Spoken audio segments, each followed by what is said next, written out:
why has unreality superimposed itself upon reality?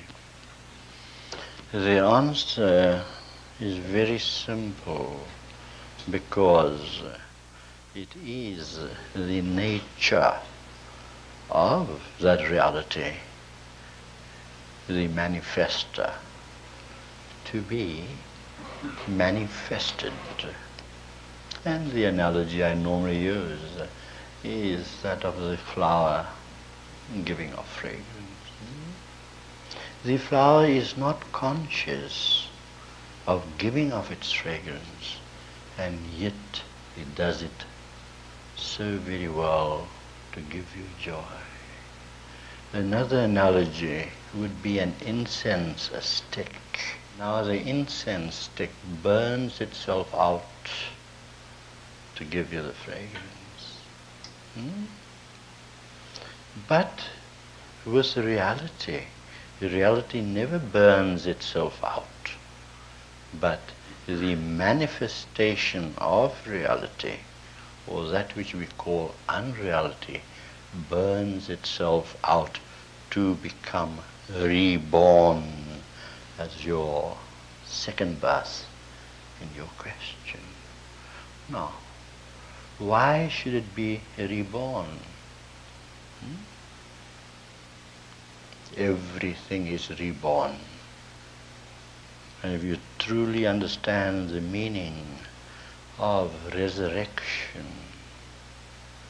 that is your meaning, where you are reborn into a different realm because your consciousness has reached a height beyond the three-dimensional cognitive mind that all has.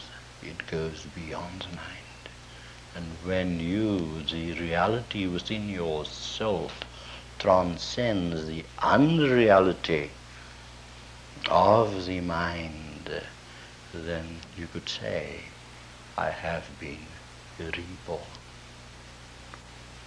That is the meaning of rebirth, because there is no death at all.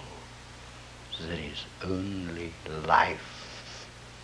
And life, whose nature is changing form all the time, who will assume different forms at various times for its own evolution and self-realization. So, you have been born many, many a time. Many, many a time. Not meaning a reincarnation, that you get born into another life. But in this very lifetime, you have been born many, many a time as your consciousness expands.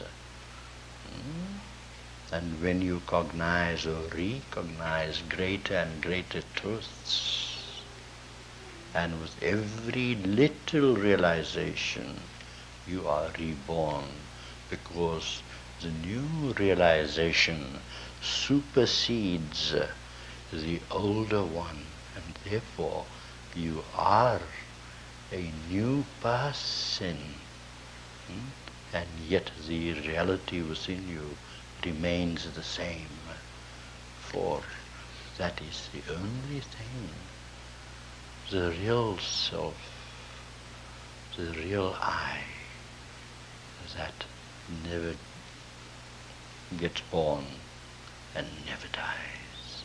Only forms and structure are formed, reformed, and even deformed.